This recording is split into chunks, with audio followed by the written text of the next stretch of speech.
खोक्या प्रकरणात मला विलन ठरून बिश्नोई गँगकडून खून करण्याचा होता कट. आमदार सुरेश धस यांचा खळबळजनक दावा.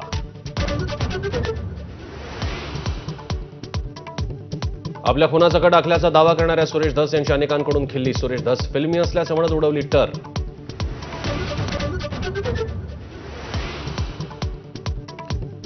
संतोष देशमुखांना बलात्काराच्या खोट्या गुन्ह्यात अडकवण्याचा विष्णू चाटे आणि सुदर्शन घोलेचा प्लॅन होता. गोपनीय साक्षीदाराची साक्ष एबीपी माझाच्या हाती. प्लॅनिंग होताना साक्षीदार उपस्थित असल्याची माहिती.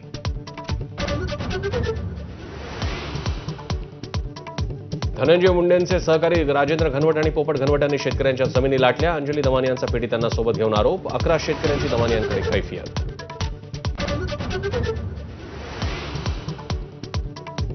धनंजय मुंडेंनी पंकजा मुंडेंविरुद्धच्या फाईल्स मला माझ्या घरात आणून दिल्या. अंजली दमानी यांचा गौप्यस्फोट. फाईल्समध्ये काय होतं आणि कसले पुरावे होते हे मात्र सांगण्यास नकार.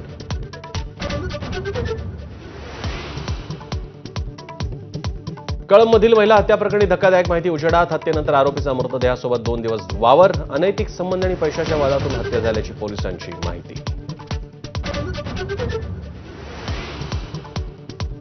मोदी 75 वर्षांचे होत आहेत म्हणून आरएसएसनं त्यांना बोलावून घेतलं. खासदार राऊतांचा दावा. भाजपात 75 वर्षांनंतर कोणत्याही पदावर न राहण्याचा नियम असल्याची करून दिली आठवण.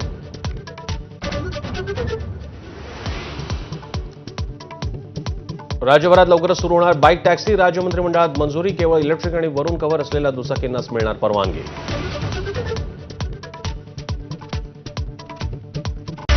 Headlines brought to you by Chitale बंधू.